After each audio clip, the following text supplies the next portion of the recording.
여러분 안녕하십니까? 정관용입니다. 한국 사회에서 여성과 관련된 이슈 계속 그 중요성이 커지고 있죠. 성폭력, 성희롱 문제, 저출산 대책, 낙태죄 폐지 논란까지 이처럼 다양하고 중요한 현안들을 총괄하는 분, 여성가족부의 정현백 장관, 잠시 후에 전화로 함께 만나보시겠습니다. 7시 5분 시작되는 2부에서는요. 고삐 풀린 망아지 같은 문재인 정권을 막겠다. 이런 주장과 함께 자유한국당 원내대표 출마를 공식 선언한 김성태 의원의 이야기 들어보겠고요. 어제 만나봤던 김민섭 찾기의 김민섭 작가에 이어서 이 작가와 여권 영문 이름이 같다는 이유로 일본 여행을 가게 된 더 젊은 그 김민섭 씨, 지금 일본에 도착해 있답니다. 일본 여행 어떻게 하고 있는지 연결해서 이야기 들어보고요. 외신이 바라본 한국의 모습, 밖에서 본 한국 코너까지 2부 시간에 준비합니다. 잠깐 광고 듣고 출발하죠. 한국 사회에서 여성에 관한 이슈들 언제나 뜨거운 감자입니다. 한샘, 또 성심병원 사태 같은 직장 내 성희롱 성폭력 문제, 저출산 대책, 낙태죄 폐지 논란, 요 사이는 또 여혐, 남혐 논란, 이런 것들 결코 여성만의 문제는 아니죠. 하지만 여성들의 인권, 또 여성들의 삶의 질과 직접적으로 관련된 문제라는 것은 명확한 사실인데요. 그런 만큼 여성가족부의 역할도 중요해지고 있습니다. 오늘은 이 문재인 정부에서 여성정책 이끌고 있는 여성가족부 정현백 장관 연결해서 이런저런 현안들 말씀을 좀 듣겠습니다. 장관님 안녕하세요. 네, 안녕하세요. 정관용 선생님. 오래간만입니다. 초대해 주셔서 감사합니다. 예. 7월에 취임하시고 이제 한 5달 됐어요. 그죠? 네네. 눈코 뜰 새 없이 바쁘시죠? 네, 그렇습니다. 간단히 소회 한 말씀 해주시면요. 그 문재인 대통령께서 페미니스트 대통령을 선언하고 출발하셨고, 네. 내각의 여성 비율도 31.4%로 올라갔고요. 이거는 국정 운영의 핵심 가치가 성평등이다라는 것을 드러내는 것이고요. 예. 또 다른, 그래서 굉장히 중요한 전환기인데, 또 다른 한편으로는 이것은 이제 국가 생존 전략으로서 성평등을 얘기하고 여성가족부의 역할이 중요해졌다는 얘기거든요. 예. 그래서 사실은 시간이 지날수록 더 마음의 부담과 책임감이 커지고 있는 것 같습니다. 예. 특히 여성가족부는 정책 영역은 광범하고 가치도 많아서 작은 예산과 인력으로 우리 여성가족부 식구들이 굉장히 고생을 하고 있어요. 하지만 저희 역할은 정책의 사각지대, 특히 소외받고 있는 사람들을 위한 내실 있는 정책을 펼치는 일이어서요. 여성가족부 역할이 중요하다고 생각하고 열심히 노력하겠습니다. 네. 오래전부터 여성운동계를 또 이끌어 오셨고 그쪽 활동을 하셨습니다만 막상 정부에 가보니까 밖에서 막 외치던 것만큼 호락호락하지가 않죠? 그렇습니다. 그러니까 이상하고 현실 사이에서 끊임없이 조화를 이루려고 하려고 노력해야 된다고 생각하고 있습니다. 예. 지금도 국회에 가 계시다고요? 네네. 이번 그 법사위에서 다뤄질 여가부 관련 법률들 중요한 것 쟁점이 어떤 것들이 있습니까? 예, 중요한 쟁점이 두 가지인데요. 우선 하나는 저희가 그 양육비 관련해서 양육비 지원 관련해서 한시적인 양육비를 지원하는 거. 이건 무슨 얘기냐면 양육비를 제대로 지급하지 않고 있고 그래서 정말 어려움에 처한 빈곤 가정의 경우에는 국가가 한시적으로 양육비를 먼저 지원하는 제도인데요.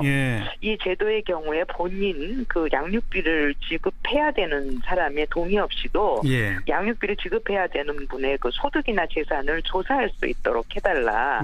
그런 거를 법안을 지금 제출을 했습니다. 그러니까 양육비를 지급해야 되는 사람의 소득 재산 정도를 파악할 수 있어야 정부가 먼저 우선 지원 같은 걸 할 근거가 마련된다 이건가요? 예, 뿐만 아니라 구상권을 청구할 수 있습니다. 그렇군요. 근데 이 법에 지금 반대하는 분들이 많습니까?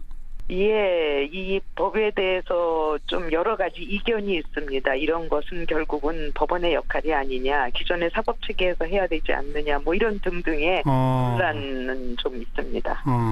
하지만 긴급 지원이 필요한 빈곤 가정이라면 예외적으로 인정받을 수 있어야 되는데, 그렇죠? 그렇습니다. 그리고 외국의 사례에서는 그렇게 하고 있습니다. 네.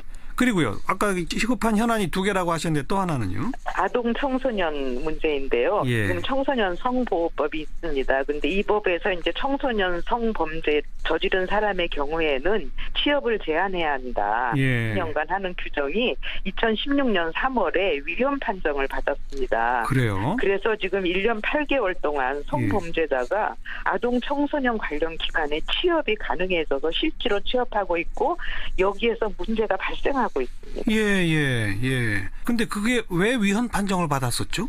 아마 일괄적으로 10년을 하는 것에서부터 시작해서 취업 제한 부분에 대해서 좀 논란이 있었던 것 같습니다. 예를 들면 모두 일괄적으로 10년으로 하는 것이 사실상 형평성의 원칙에 어긋나지 않느냐 등등의 그러니까 좀 제기되었던 것 같습니다. 그러나 중요한 것은 지금 그런 성범죄자들이 청소년 관련 시설에 취업을 하고 있는 현실이어서 저희로서는 이 법의 통과는 너무나 시급하고요. 저희가 많이 노력을 하고 있습니다. 그 위헌 소지를 좀 없애는 내용으로 수정을 해서라도 새롭게 법을 만들어야 한다. 그렇죠. 그런 말씀이군요. 취업 제한의 그 연한을 조금 그때 받은 형의 양에 따라서 조정을 하는 그런 방식으로 해서라도 시급하게 이 법은 제정돼야 된다고 생각합니다. 그렇군요. 그렇지 않으면 어디에선가 다시 청소년 피해자가 저희는 발생할 수 있다고 생각하고 실제로 그런 사례들이 나타나고 있습니다. 조금 아까 양육비 지원 말씀하셔서 갑자기 떠오른 게 어제 이제 국회에서 여야가 내년도 예산안을 합의를 하면서 원래 문재인 정부는 아동수당을 아동이 있는 모든 가구에 주려고 했는데 상위 10%를 빼기로 했고 또 주기로 한 날짜를 좀 늦추지 않았습니까? 9월로 늦췄습니다. 여기에 대해서 조금 불만의 목소리들이 터져 나오던데 장관님은 어떻게 생각하세요? 저는 아동수당은 빨리 지급이 돼야 된다고 생각하고요. 가능하면 시기적으로도 시급하게 돼야 된다고 생각하고 있습니다. 장관님이 취임 100일 되실 때 청소년 한부모 복지시설 에란원이라는 곳을 찾으셨죠? 네네. 청소년 한부모들을 위한 시설인데요. 이 시설에 그 임신을 한 청소년들이 들어와서 거기에 머물면서 안전하게 출산을 하고 아이 양육 기간 동안 거기에 머물 수 있도록 하는 것이고요. 또 에란원이 굉장히 중요한 거는 그 안에 대안학교를 만들었습니다. 그래서 에란원에 머무는 동안 대안학교에서 교육을 받고요. 청소년 한부모가 나중에 다시 돌아갈 경우에 다니던 고등학교로 예를 들면 그 경우에는 대안학교에서 배운 학력을 그대로 인정받는 그런 방식으로 돼 있는 제도고요. 특히 저희가 가면서 너무 그 청소년들을 우리는 미혼모가 아니라 청소년 한부모라는 표현을 쓰고 있는데요. 가서 만나면서 너무 제가 가슴이 아팠고 그러나 참 제가 용기를 얻은 것은 거기에 들어온 청소년 한부모들이 죄책감이나 이런 거 열패감 이런 것을 벗어나서 너무 씩씩해졌고 자기가 아이를 낳고 잘 기뤄야겠다는 생각을 하면서 굉장히 명랑하고 희망적인 관점을 갖게 돼서 굉장히 저는 즐거웠습니다. 아이도 키우면서 학교 공부도 동시에 진행할 수 있는 그런 시설. 장관님이 취임 100일을 맞아서 꼭 에란원을 꼭 찍어서 가신 무슨 배경이 이유가 있을 것 같아요? 사실은 청소년 문제가 굉장히 중요하고요. 우리가 저출산 문제로 새 정부가 굉장히 고민을 많이 하고 여러 정책을 내놓지만 사실 아이를 낳은 청소년 한부모들이 건강하게 살아가고 그 아이들이 건강하게 살아가는 게 굉장히 중요하다고 생각하고요. 다른 한편으로는 저희 여성가족부가 청소년 정책에 조금 더 적극적으로 참여해야 된다는 그런 의미도 담고 있습니다. 아까 말씀하시면서 성평등이라는 게 이제는 국가 생존 전략이다 이런 표현 쓰셨잖아요. 성평등이 왜 대한민국 생존을 좌우할까요? 그 말씀 좀 해주세요. 저는 지난 9월 6일 날 IMF 총재인 라가르드치가 한국에 오셨을 때 강연을 했는데요. 그때 어떤 말씀을 하셨냐면 여성 고용이 늘어나면 한국의 GNP가 10% 이상 올라갈 거다 하는 얘기를 하셨는데 결국은 경력 단절 여성의 문제를 보면은요. 안정적인 일자리가 사실상 저출산을 극복하는 데도 굉장히 중요하고요. 저희가 경제성장을 달성하는 데도 굉장히 중요하다고 생각했어요. 저는 국가의 생존 전략이라고 생각하고 있습니다. 그렇죠. 최근에 성평등 보이스라는 게 출범했다고요? 네네. 그게 뭡니까? 성평등 보이스가? 저는 성평등은 여성의 힘만으로는 안 되고요. 남성이 함께 참여해야 한다고 생각하고 있습니다. 네. 유엔은 이미 남성과 소년들이 참여해야지 실질적인 성평등이 가능하다고 생각해서 He for She 정책도 하고 있습니다. 예. 그래서 저희 여성가족부도 성평등을 지지하는 남성들 46명이 모여서 만들었고요. 아, 남성들이 모인 게 성평등 네. 보이스예요? 네, 그래서 예. 이분들이 뭐 신문 칼럼 기고도 하고 인터뷰도 하고 방송에도 나가시고 해서 예. 저희들을 굉장히 지원하고 있고 저희에게 큰 힘이 되고 있습니다. 예. 그래서 성평등은 남성과 함께 네. 저희는 이렇게 모토로 내세우고 있습니다. 네. 그런데 여전히 뭐 직장 내 성희롱, 성폭력 뭐 참 네. 심각합니다. 그 네, 네. 정부에서는 우선 공공부문에서부터 제대로 좀 네. 성희롱 방지해 보자라고 공공부문 성희롱 방지 대책을 발표하셨는데 그 핵심 내용이 뭐죠? 저는 과거의 공공부문 성희롱 방지 대책하고는 굉장히 다른 과감한 정책이라고 생각을 하고요. 대통령께서 직접 지시하고 범정부 차원의 대책이 마련된 것은 처음 있는 일인데요. 예. 가장 과거와 달리 중요한 건 첫째, 예. 피해자가 적극적으로 신고할 수 있는 시스템을 구축하겠다. 메일을 통해서도 할 수 있고 뭐 이런 방식으로요. 전산망을 통해서도 할 수 있게 하는 것이고요. 두 번째는 예. 피해자에게 불리한 조치가 취해졌을 경우에는 기관장의 책임을 묻겠다. 기관장이 처벌받을 수 있는 거죠. 예, 다양한 예. 방식으로. 그다음에 세 번째는 피해자가 신고를 한 후에 2차 피해가 발생합니다. 이번에 한생기업에서도 전형적으로 나타났는데요. 예. 신고한 후에 괴롭힘을 당하는 거죠. 그렇죠. 2차 피해 발생에 대해서는 보다 적극적인 조치를 하거나 정책을 취하겠다는 것이 과거와는 달라진 점이라고 저는 생각하고 있습니다. 네. 그냥 과거에 있었던 성희롱 방지에 있어서는 미처 보지 못했던 네. 피해자가 신고를 하는 게 주저되거나 신고한 후에 불이익을 받는 거기에 초점을 맞췄다 이 말씀이로군요. 네.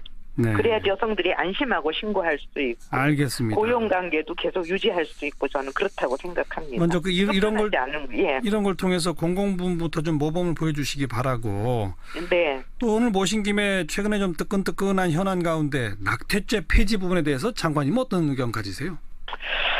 낙태죄 폐지 부분에 대해서는 저는 찬성이냐 폐지냐를 가지고 이분법적으로 논란을 하는 것은 저는 굉장히 바람직하지 않다고 생각을 하고요. 예. 낙태죄 폐지에 관련해서 일단 중요한 거는 여성의 건강입니다. 네. 여성들이 불법 낙태나 뭐 시술 같은 걸 통해서 여성 건강이 훼손되고 그건 결국은 다시 출산을 할 수 있는 능력에도 문제가 생기고 그렇죠. 그런 부분을 막는 것이 일단 중요하다고 생각하고요. 예. 그렇다면 정책적으로 여성 건강에 중심을 두면서 얘기를 하면서 예. 낙태와 관련한 다양한 조건들을 좀 검토를 해본다든가 하는 방식으로 예. 해야 되는데 일단은 먼저 좀 정교하게 실태 조사를 하고요. 예. 거기에 대한 대응 방안을 좀 외국의 사례를 보면서 조금 연구를 하면서 상세한 정책 방안을 제시하는 것이 저희가 진행해야 할 일이라고 생각하고 예. 있습니다.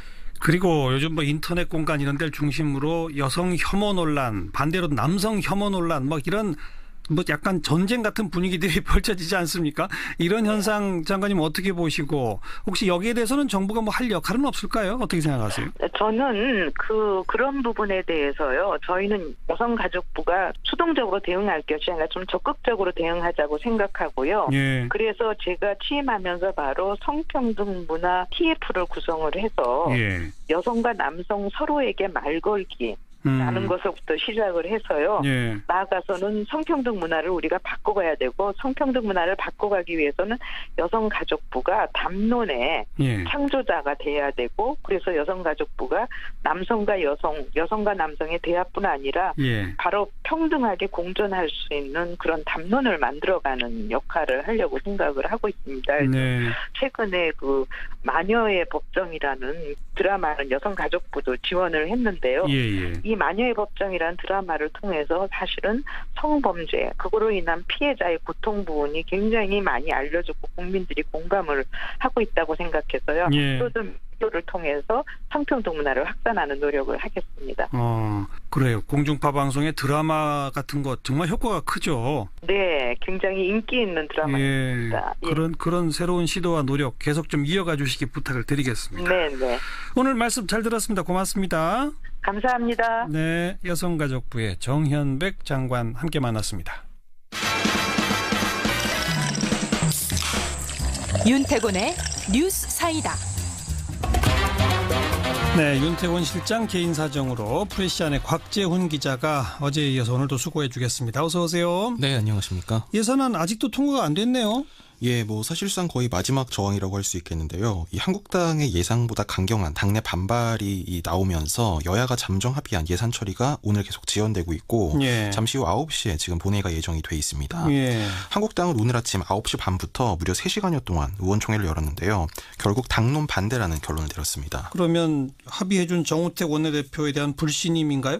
뭐 아직 불신임까지는 아닌데요. 정우택 원내대표 임기가 열흘 남았는데 좀 막판에 좀 이런 안 좋은 일이 생겼습니다. 예. 사실 의원총회 시작 부분에서 정우택 원내대표가 이 공개 발언을 한 걸 보면 뭐 대놓고 말은 그렇게 안 해도 뭐 대강 좀 해주자 이런 뉘앙스가 사실 분명히 있긴 있었거든요. 현장에서 어떤 말을 했는데요? 예를 들면 이런 겁니다. 뭐 물론 의원총회니까 원내대표가 가장 먼저 모두 발언을 시작하는데 예. 뭐 협상에 힘써준 뭐 김도읍 예결위 간사라든지 뭐 정책위의장 원내수석 일일이 감사하다고 이렇게 인사를 하면서 마치 끝난 것처럼 이런 분위기를 좀 잡았고 또 공무원 증원 부분에 대해서 그 정부 여당에서 증원에 성공했다고 자평을 하는데 향후 대한민국이 그리스나 베네수엘라처럼 비대한 공공부문으로 인해 국가부도 위기 전락할 수 있다. 이런 말에 귀 기울여달라. 이렇게 얘기를 했습니다. 예. 그리고요 또 이제 합의사항 잠정 합의 나온 것에 대해서 결국 반대했지만 2천억 원 이상의 과세표준 구간을 3천억 원으로 올린 것도 저의 목소리였고 법인세 문제네요. 네네. 중소기업에 대해서 모태펀드 등 1천억 세출을 더 지출해라. 이것은 순전히 제 목소리였다. 이렇게 얘기하면서 예. 제 목소리가 어느 정도 반영됐지만 결국 법인세 3% 인상은 받을 수 없다는 게 우리 당 입장이다. 이렇게 말을 했는데요. 물론 결론은 분명히 받을 수 없다라는 건데 이제 과정 중간중간의 내용을 보면 내가 이렇게 훌륭한 일을 많이 했다. 이런 걸 상당히 강조한 부분이 좀 눈에 띄었습니다. 모두 발언에서 그런 얘기를 했고. 네네. 근데 의원들은 어땠다는 거예요? 사실 정우택 원내대표가 이렇게 얘기를 해서 좀 어느 정도 쉽게 통과가 되지 않을까 이런 낙관이 좀 나오기도 했는데요. 예. 막상 의총을 해보니까 의원들의 반대가 상당히 빗발을 쳤습니다. 결국 정우택 원내대표는 오늘 의원총회 직후에 공무원 증원, 법인세 인상 문제는 잠정 합의에서도 반대했지만 이 두 가지 때문에 어제 3당 원내대표가 얘기한 내용 전체를 수용하기 어렵다면서 합의에 찬성할 수 없다는 결론이다. 이렇게 브리핑을 했습니다. 예. 뭐 의원총회에서 정우택 원내대표 보고 책임지고 물러나라 이런 말도 나왔다고 합니다. 아니, 그냥 우리는 반대다. 네. 나머지 당끼리 합의하려면 해라. 이러면 네. 뭐 또 오늘 하고 이어지는데. 네네. 근데 어제 같은 경우는 유보라고 하고 사인을 했단 말이에요. 네. 좀 이례적인 거 아니에요? 예, 그렇습니다. 뭐 사실 이게 좀 말씀하신 대로 좀 이례적인 경우인데요. 이제 그러다 보니까 한국당 안에서도 도대체 이런 합의를 뭐하러 해줬냐 이런 볼멘 소리가 나오고 있습니다. 예. 특히 이제 뭐 그 앞에 두 가지는 유보 입장이라도 밝혔는데 유보 안 하고 그 합의를 해준 일자리 안정자금 부분에 대해서도 아예 의총장에서 노골적으로 뭐 정원회 대표 없을 때지만 차라리 배급제를 하자 그래라. 뭐 나라 돈 갖고 뭐 하는 거냐. 이 한국당 의원들이 이런 볼멘 소리를 쏟아내기도 했습니다. 예. 그런데 뭐 어쨌든 지금 상황에서는 한국당 입장에서 뒤집을 수 있는 뾰족한 수는 없는 거잖아요. 뭐 그렇습니다. 사실 그 의원총회장에서 그래서 앞으로 어떻게 하면 좋겠냐. 그래서 예산안이 자동 부의가 되는 건데 그럼 수정안도 부의되는 거냐 아니냐. 뭐 되는 거다. 이런 그 한국당 의원들의 고민이 들려오기도 했는데요. 어제 합의된 게 수정안이죠. 네, 그렇습니다. 예. 그래서 지금 여당이 민주당이 국민의당과 공조하면서 이 과반 의석을 완성을 했습니다. 민주당 121석에 국민의당 39석. 그래서 160석이 됐거든요. 그렇죠. 이제 이렇게 되면 다시 국회 선진화법이 이 위력을 발휘하게 되는 겁니다. 예, 예. 네. 그러니까 한국당이 지금 할 수 있는 건 없잖아요. 그렇습니다. 정우택 원내대표 한 말 그대로인데요. 할 수 있는 게 뭐 그러니까 막을 수는 없고 그럼 막지는 못하는데 할 수 있는 건 세 가지 정도. 그러니까 정 원내대표가 이렇게 말했습니다. 본회의장에 들어가지 말고 반대할 거냐, 반대 토론하고 퇴장할 거냐, 표결에도 임할 것이냐 이런 문제가 있다. 이렇게 말을 했거든요. 예. 사실 요 세 가지 중에 하나를 선택할 수밖에 없는 상황이고요. 어떤 방법을 택하든 소위 수정안이 통과되면 우리는 제1야당의 한계를 다시 느끼는 계기가 될 것이다. 이 정원내 대표가 이렇게 말을 했습니다. 예. 그래서 의총에서 불만이 쏟아지니까 뭐 이런 현실을 좀 봐야 된다는 취지로 유연하게 해야 될 때는 유연하게 해야 된다. 예산이 오래만 있는 것도 아니고 우리가 아무리 발버둥 쳐도 통과된다. 역시 정우택 원내대표 말이었습니다. 예.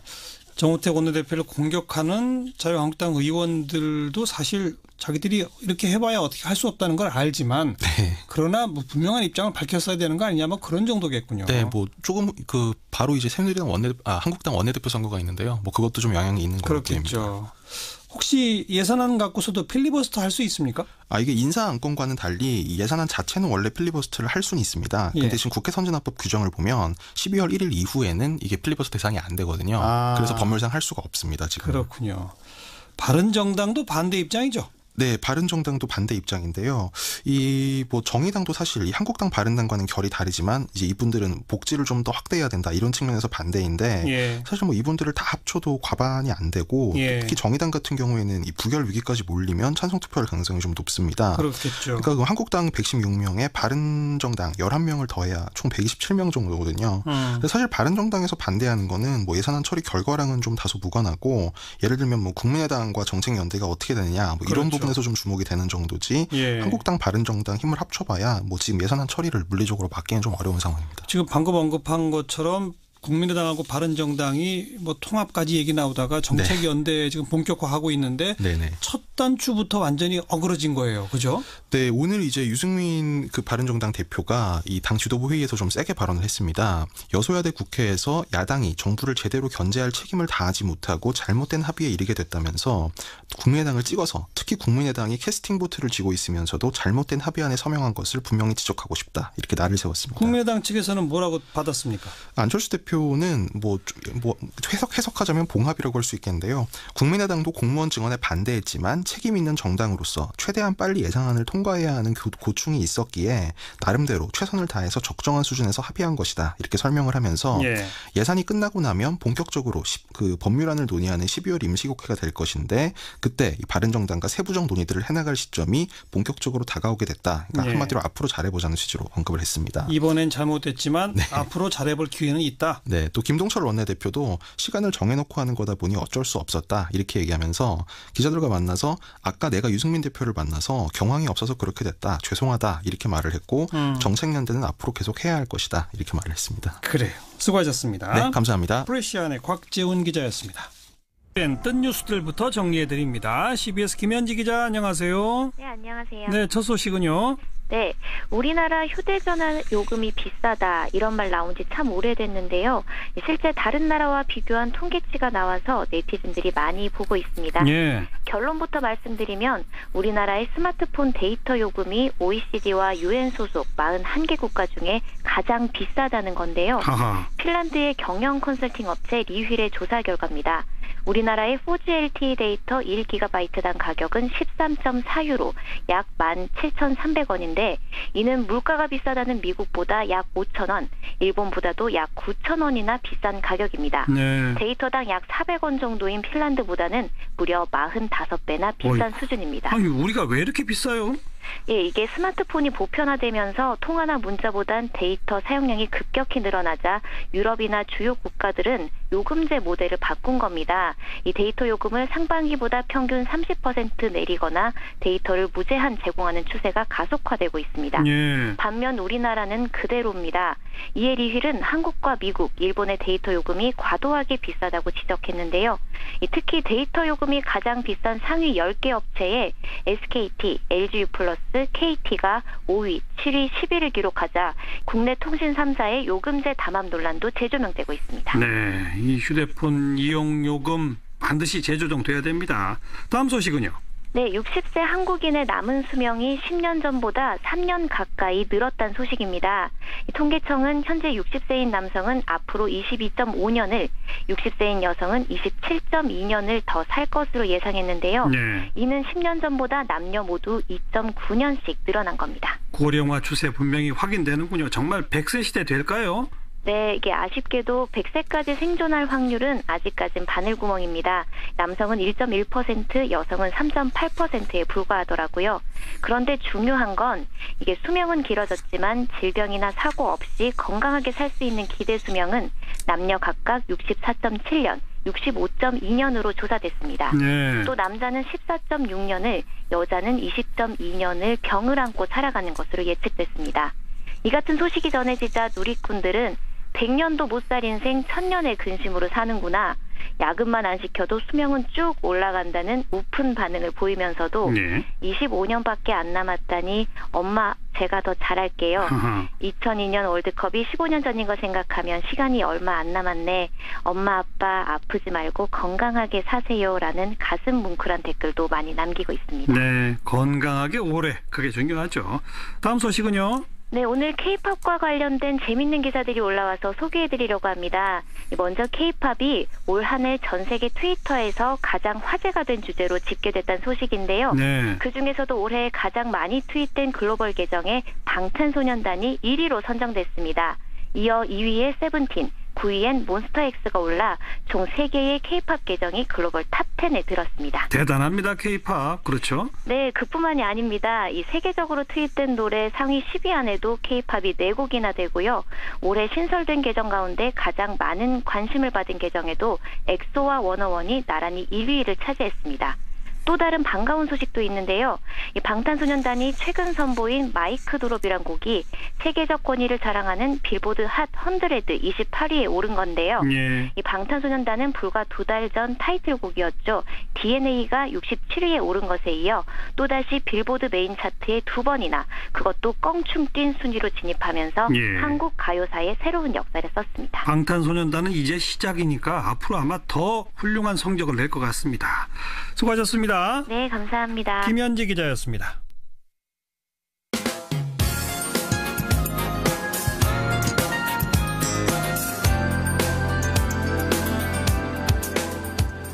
친절하고 재미있는 시사풀이 CBS 라디오 시사자키 정관용입니다. 오는 12일에 자유한국당 원내대표 경선이 치러질 예정입니다. 친 홍준표계로 분류되는 김성태 의원 오늘 원내대표 경선 출마를 공식 선언했네요. 출마의 변을 들어보겠습니다. 김성태 의원 안녕하세요. 예, 안녕하세요. 김성태입니다. 먼저 어제 협상안 협상 결과에 대해서 오늘 의원총회에서 정우택 원내대표한테 질타하는 목소리들이 많았었다는데 만약 김성태 의원이 원내대표였다면 이번 예산안 협상 어떻게 했을 것 같습니까? 상당히 아쉬운 부분이 많죠. 우선 이 예산 협상을 가지고 어제 대표가 서명을 마친 이후에 그 내용을 잠정 합의안이라고 이렇게 들고 나와서 저희 자유한국당 의원총회에 그걸 부의하고 총의를 물은 것은 그 절차나 과정이 좀 적절치 못했습니다. 그러니까 어느 정당이든 단체든 조직이든 그 구성원들의 총의를 묻기 전에는 합의문까지는 만들어지더라도 그 조직이나 단체 정당의 대표성을 가지고 서명이 돼버리면은 이미 법적인 효력은 합의가 되어버린 겁니다. 그러니까 서명을 한 게 잘못이었다? 그렇죠. 그리고 중요한 것은 국민의당 역시 이번에 민주당의 계열사로서 우리가 우려하는 그런 현실이 이제 돼버렸잖아요. 자기네들의 실리는 다 챙기고 나름대로 또 정치적 명분까지 챙겼단 말입니다. 이거는 한마디로 엄청난 정치적 야업을 뒷거래가 이루어지고 있는데 왜 우리 원내 지도부가 그런 낌새를 못 차렸는지. 그러면은 전남에 한마디로 KTX를 저렇게 또 돌리고 무한공항으로 새만금에 또 그 막중한 엄청난 예산을 또 투입할 수 있는 그런 또 내용이 만들어지고 그렇다면은 상대적으로 자유한국당은 그러면 TK 지역이든 PK 지역이든 대규모 국책 사업에 뭘 따냈을까요? 그리고 중요한 것은 지금 현재 특히 예산 중에서 저희들이 묵과할 수 없는 부분이 공무원 정원 예산입니다. 이번 공무원 그렇게 늘어나 버리면은 앞으로 5년 동안 약 28조 원의 국민 헬스가 이제 추가로 더 들어가야 될 상황이에요. 알겠습니다. 그 얘기는 자주 들었던 자유한국당의 입장이니까. 어떻게 그렇게 일방적으로 그런 예산 협상에서 덜컹 합의가 이루어진 내용을 가지고 이렇게 우리 의원들한테 이걸 들이밀었다는 것은 이거는 저희들이 납득하기 상당히 곤란한 그런데 뭐 국민의당에 대해서 민주당의 계열사다, 뭐 두 당이 야합과 뒷거래를 했다 이렇게 비판하셨습니다만 어쨌든 현실적으로 더불어민주당이 국민의당과만 합의를 이끌어내면 자유한국당이 아무리 반대해도 아무런 방법이 없는 건 현실 아닙니까? 그러니까 이 대통령이 지금 의회를 통하지 아니하고 대통령 정치를 직접 하는 거거든요. 국민적 높은 지지도를 가지고 제1야당인 더군다나 보수정당인 자유한국당은 의도적으로 지금 배제하고 있는 겁니다. 예. 한마디로 한국당 지금 패싱을 하고 있는 것이죠. 예. 왕따를 시키는 거죠. 그렇게 하고는 국민당하고는 뒷거래를 하는데 예. 이번에는 실리적인 것뿐만 아니라 계엄 문제라든지 그리고 선거법 개정 관련 이런 선거구 획정 문제라든지 이런 내용을 앞으로 하겠다는 그런 실질적인 밀실 합의를 이뤄놓고 이걸 했단 말이에요. 그러면 저희들 입장에서는 이걸 뭐 민주당과 또 국민의당 이 뒷거래만 이렇게 비판해서도 또 안 될 문제가 있긴 있어요. 그러니까 비판해봤자 방법이 또 없잖아요. 그렇지만은 현재 상황에서 우리 원내 전략이 자기네들 중심의 이런 한마디로 대국민 기만적인 예산 협의를 뒷거래를 할 때 그 낌새를 가지고 아무리 지금 현재 선진화법 때문에 아무것도 못한다 그러지만은 그래도 할 수 있는 정치적 행위들이 있는데 이걸 앉아서 그냥 당한 꼴이 돼버린 거예요. 그러니까 저는 그런 측면이 아쉽다는 것이고. 그러니까 서명할 것이 아니라 이 두 당의 그런 야합을 공격하고 비판하면서 뛰쳐나왔어야 한다 이건가요? 뛰쳐나와가지고 국민들에게 이 내용을 상세하게 이렇게 보고하고. 알겠습니다. 국민 여론을 만들어야죠. 뭐 그 정도 말씀 듣고 이제 원내대표 출마에 변 들어야 되는데 예산안 얘기만 잔뜩 했네요. 그러니까 말이에요. 자, 원내대표를 내가 해야 되겠다 하는 이유는요? 저는 그렇습니다. 지금 보수의 철학에 기반을 다시 세우는 그런 자유한국당을 만들지 않으면 안 된다는 그런 절박함을 가지고 있습니다. 자유한국당은 정권을 잃고 야당이 된 이후에도 보수로서 철학이 빈곤하고 또 야당으로서 전략이 부재한 상태였습니다. 그러니까 그렇기 때문에 이번 예산안 협상에 이런 참사가 발생이 되는 거죠. 그러니까 어떤 모습에 그러면 야당을 건설을 해 가야 할 것인가 이런 부분에 우리 내부적인 고민이 분명히 부족했습니다. 보수 핵심과 보수 통합이라는 과제는 지금 우리에게 부여된 당면 과제이죠. 그렇죠. 보수 핵심과 보수 통합을 바탕으로 대여 투쟁력을 강화시키는 게 맞는 건데 지금 우리는 이 정권의 결연이 맞서는 야당은 하겠다면서 실질적으로 이 야당은 국민적 신뢰와 지지를 기반으로 하지 않고 있으면은 이거는 용두삼이에요. 그러니까 현재의 위기는 다들 우리 당에서는 이게 보수 계멸이다, 보수의 위기다 그러는데 이번 삐뚤어졌어도 우리가 말은 똑바로 해야죠. 지금은 보수의 위기가 아니라 자유한국당의 위기입니다. 이 점을 우리가 명확히 하자는 게 제 출마의 변입니다. 자유한국당이 국민적 신뢰와 기대를 못 받고 있는 것. 어떻게 하면 국민적 신뢰와 기대를 받을 수 있습니까? 한마디로 자유한국당이 가치를 위해 이익을 버리는 모습을 저는 보여야 된다고 봅니다. 어떤 가치를 위해 어떤 이익을 버려야 합니까? 한마디로 자유한국당은 지금까지 아직까지 우리가 기득권 여당이라는 점을 명확하게 이렇게 야당으로서의 체질 전환이 이루어지지 않았어요. 왜 그렇게 아직도 그러고 있냐? 기득권을 버려야 한다. 그러니까 지난 10년간의 그 기득권이 철저하게 몸에 배어 있는 것입니다. 그러니까 지금 한마디로 야성을 발휘해야 될 그런 제1야당이 아직까지 처절하지 못한 그런 모습이라는 거죠. 그 처절한 모습은 한마디로 국민들이 그 처절한 모습을 보고 동정도 보내고 지원도 신뢰도 해야 되는 것입니다. 알겠습니다. 더 처절하게 싸워야 한다 이 말씀. 우리는 아직까지 제대로 된 자성과 반성 그리고 우리 자신들이 제대로 아직까지 망가지지 않았죠. 그런 처절한 망가짐 속에서 저희들이 새살이 돋아야 되는데 네. 그런 부분이 지금 안타깝다는 겁니다. 지금 김성태 의원이 누구랑 경쟁하게 될지도 아직 안 정해졌습니다. 이른바 중립지대라고 하는 이주영, 조경태, 한성교 의원은 단일화하겠다라고 해서 아마 여론조사 통해 한 명으로 정리할 것 같고 네. 친박계로 분류되는 유기준, 홍문종 두 분도 단일화한답니까? 어떻게 된답니까? 단일화하겠죠, 최종적으로는. 그런데 지금 현재 중간지대, 중립지대라고 하는 것은 정치에서는 존재하지가 않습니다. 그래요? 당이 위기에 빠져 있음에도 불구하고 여전히 제밥에만 관심을 갖는 분들이 이 중도파라는 이름에 또 다른 계파를 만들어서 이 급조된 중립지대에서 한마디로 탈박 세탁쇼가 이루어지는 거죠. 탈박 세탁쇼?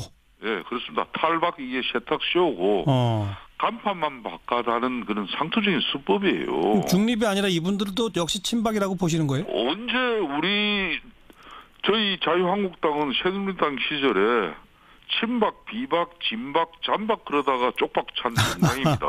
예. 그럼 친박 아니면 비박이지 언제 중도박이 있었습니까? 예. 그런 분들이 지금 와서 갑자기 자기는 중도 중립지대다. 알겠습니다. 바람직하지 않아요. 다음 주 12일 날 1차 투표에서 과반 얻을 수 있다고 확신하세요? 저는 우리가 강력한 대여 투쟁력을 가지기 위해서는 당이 하합하고 또 결집된 그런 모습 속에서 일치 단결된 모습 속에서 제대로 된 제1야당의 투쟁력이 만들어진다고 보고 있습니다. 그런 측면에서 그동안 많은 의원들을 만났고 또 지금은 문재인 정권의 독단과 전행 속에서 정치 보복과 또 정책 보복과 인사 보복이 이루어지고 있는 참 암담한 현실입니다. 이 현실을 극복할 수 있는 길은 한마디로 우리 자신들이 변화하는 길이고 그 변화는 핵심 속에서 변화가 이루어져야 되는 것이죠. 그러니까 과반 넘는 득표로 하나가 되자 이 말씀이시군요. 그렇습니다. 저는 그런 길을 위해서 알겠습니다. 꼭 1차에서 이 과반 득표를 하고자 최선의 노력을 다하고 있습니다. 네, 함께 결과 지켜보겠습니다. 수고하셨어요. 예, 감사합니다. 김성태 의원이었습니다.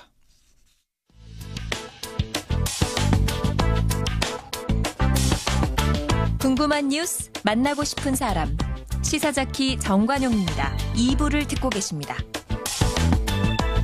항공권 양도를 위해서 자신과 이름이 같은 김민섭 씨를 찾겠다고 나섰던 작가 김민섭 씨. 어제 저희 프로그램에서 만나봤었죠. 결국 영문 이름이 같은 김민섭 씨 찾아서 항공권 양도할 수 있었고 게다가 뜻하지 않은 많은 도움까지 이어져서 따뜻한 연대의 힘을 느낄 수 있었다. 이런 이야기 어제 들었는데요. 바로 그 항공권을 양도받은 10살 아래 김민섭 씨 지금 일본에 도착했다고 합니다. 전화로 연결해 보죠. 안녕하세요.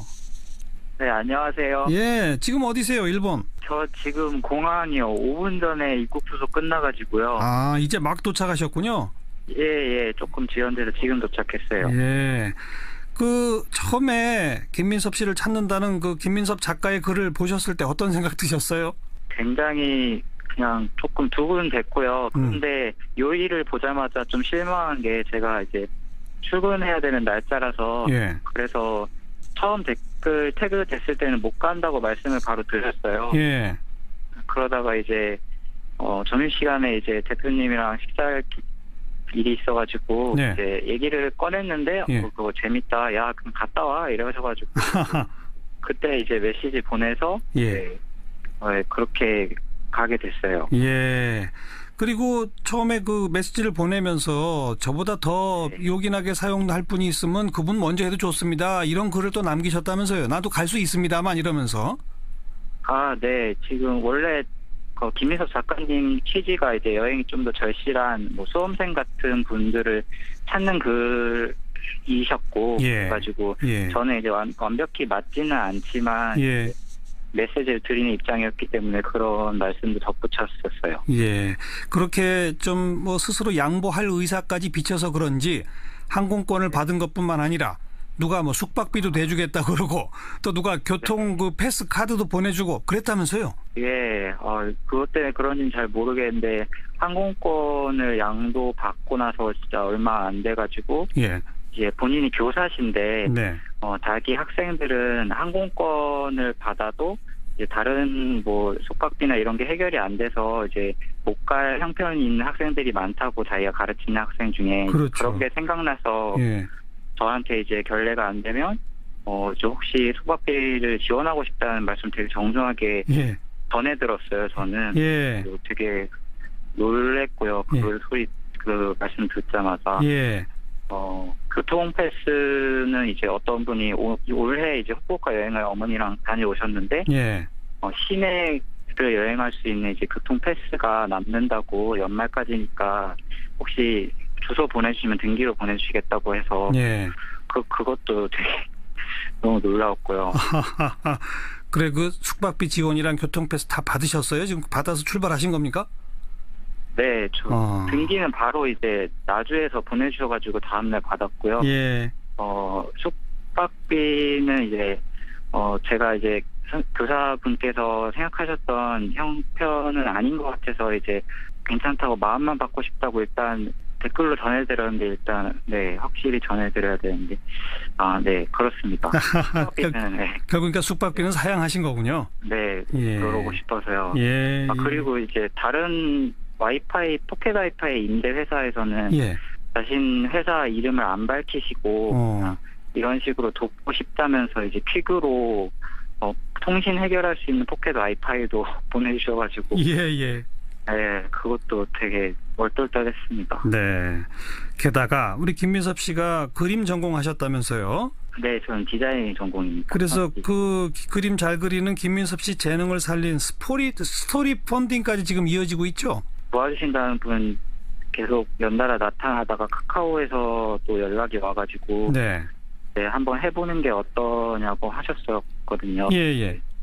재미있는 이야기 같다고. 예. 저는 이제 동기들 중에 가장 그림을 못 그리는 편이라서 컴플렉스로 이제 하루에 스케치 딱 하나만 그려보자는 마음으로 프로젝트를 딱 시작한 지 딱 한 달 됐을 텐데 예. 그런 좀 부족한 실력이 이제 여기 스토리 펀딩 하는데도 이제 쓰이고 해가지고 그것도 되게 놀랐습니다. 네.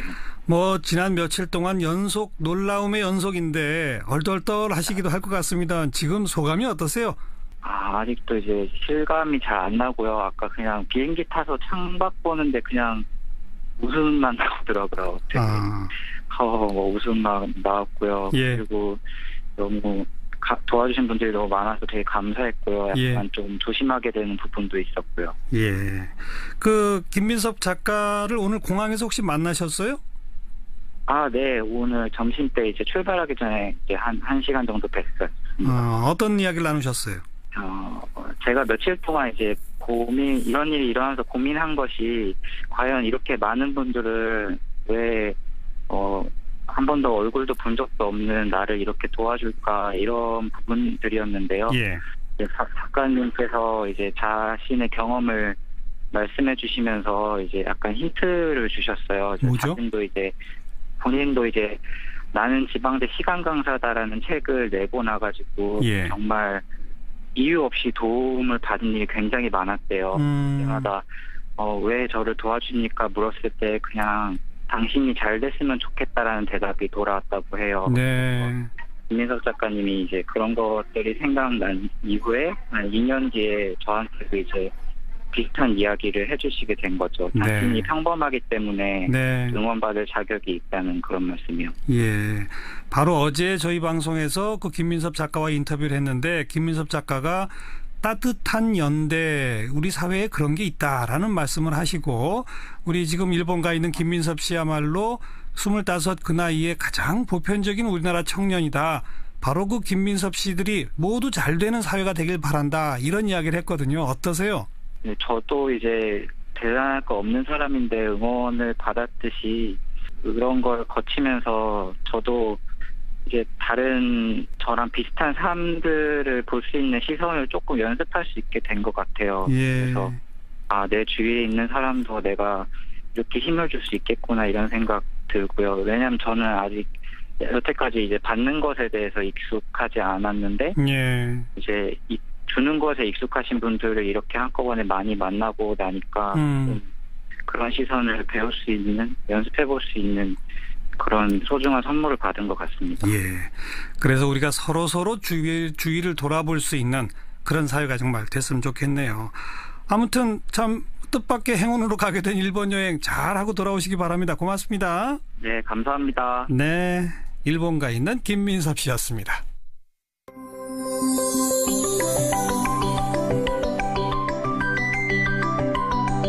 지금 여러분께서는 한림국제대학원 대학교 정관용 교수가 진행하는 시사자키 정관용입니다를 듣고 계십니다. 사운드 오브 뉴스입니다. 김민아 기자 어서 오세요. 안녕하세요. 오늘 들어볼 소리는요. 휴대전화 부품 납품 협력업체에서 파견 노동자로 일하다가 메탄올 중독으로 실명이 된 피해자 6명이 이 박근혜 정부에서 고용노동부 장관을 지낸 인사들을 고발했는데요. 이 기자회견 소리를 들어보시죠. 저희 딸 진이는 시각장애 1급, 뇌경변 4급, 정신장애로 재활 치료를 받고 있습니다. 이것뿐만 아니라 자궁내막 정식증과 상체불명의 자궁 및 질출혈, 곧 폐경이라고 하네요. 이제 겨우 30인데 말입니다. 왜 피해자인 우리가 증명해야 합니까? 당시 박근혜 정부에서의 노동부 장관이었던 방한함 장관과 이기권 장관, 당시 고용노동부 안산지청장 3명을 고발을 하게 되었습니다. 2014년 3월에 이미 메탄올을 사용하는 휴대폰 제조 공정에서 메탄올 실명이 있었다는 것을 발견했습니다. 사진을 해놓고 사진 안 했다고 하는 거짓말이랑 똑같은 거 아니에요? 저희 피해자들은 가족과 같이 살고 있는데요. 가족 얼굴 못 보고 사는 게 너무 힘들어요.